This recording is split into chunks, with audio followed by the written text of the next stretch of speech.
friends. Welcome back. So we're looking at baptism through the lens of a spring garden. So I think because we may have some uh, new souls to the journey, and also it's always a good refresher just to kind of consider the types of prayer one can approach, just like the types of plants, right, that one can approach for a garden. I think novenas are delightful um, addition to a prayer life. And, perhaps a more extended type of novena, such as a 30-day prayer to St. Joseph. Um, we have rediscovered in earnest the Seven Sorrowful Rosary of Our Lady.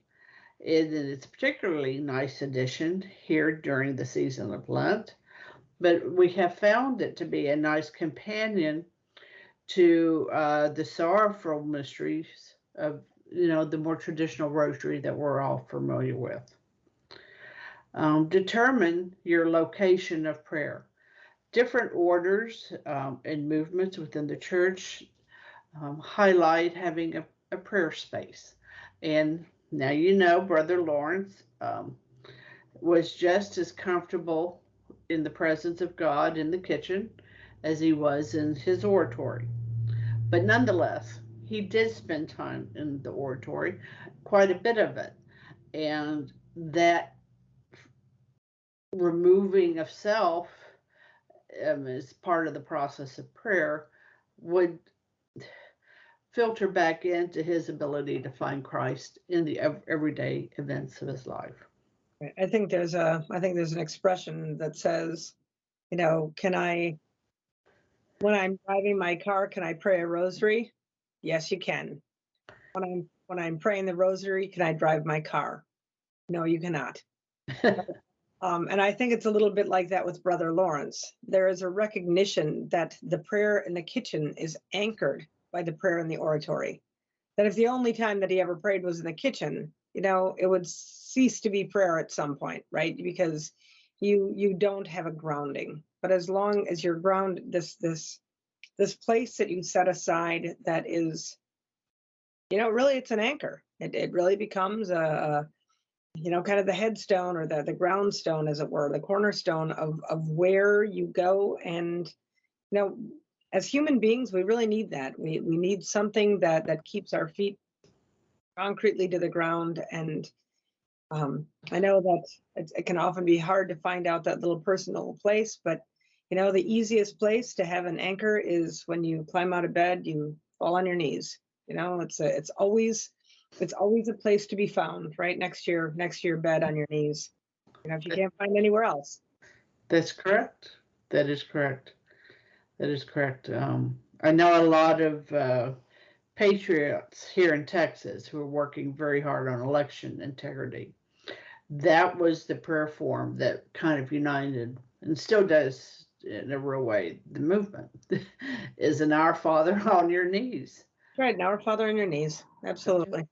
Yep. It sounds very simple until it's not. That's exactly right. I was actually thinking about that today at Mass. Sorry to digress, but I just the difference when on Sundays I'm able to attend the Extraordinary Form Mass, and then on a Friday night I'm also able to go to the shortened version of the Extraordinary Form. And one of the things that I notice when I'm back in the Novus Ordo is this, and I've actually been incorporating it during this Lent, is to kneel more often, because I find for myself that posture of kneeling, it really it becomes an anchor, right? I know that I'm doing something other at that moment. And so, when we're talking about personal prayer time or having this place set aside, we're not talking about a half an hour on your knees.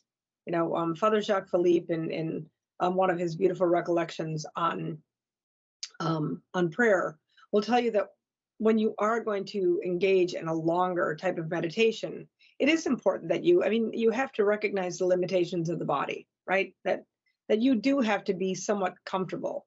And, he always likes to quote Saint Therese, who would often fall asleep in her prayer, and often not even apologetically, she would just say, if our Lord was displeased with my prayer, he would let me know, right?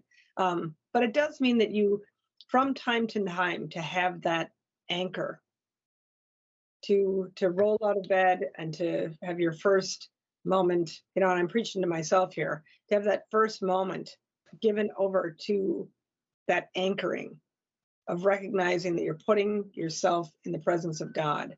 And nothing does that for the human person like being on your knees. Nothing. That's why you think about why they mocked it so grievously during the football games, right? Right? That because kneeling means something. It's a profound movement that the human person undertakes. It informs the body is informing the mind of something other. I think it even, if I don't want to put too much gloss on it, but in our American culture, we have a hard time with bodily expressions of of either acknowledgement or whatever. In other cultures, bowing, right? We bow. You'll see the priest bow. People bow. We watch K-dramas. The Koreans, the Asians, they bow. There's not a problem with that. Karen Early does not bow to, the people who come. It wouldn't do that. And kneeling, I think, is in that same sort of a category. It is it's an unusual posture. Right. And right, the romantic that still is left, the last gasp in our society is still there. There is something about the man bending the knee, right, and it's still current. Right. Asking if there's the posture of humility and that sort of thing to his intended. Right. Yes. I think that we've somewhat lost that. There obviously are some moments where we kneel, but it's a good anchor, and really that's really one of the things that we need, right, in prayer is persistence and I'm at loss for the word, but diligence, right? Perseverance. Just having all of that diligence to intend to pray and then persisting in the prayer. And I do think that just that first bending of the knee in the morning is a good anchor. It maintains a bodily awareness that now I'm giving myself over to the Lord. And even if it's just a kneel, you kneel for a long enough amount of time to make a reverent, sign of the cross. That's right. That's right. All right, my friends, we'll pick up in the next episode with this looking at baptism through the lens of a spring garden. Until then, Fide Sed Ratio.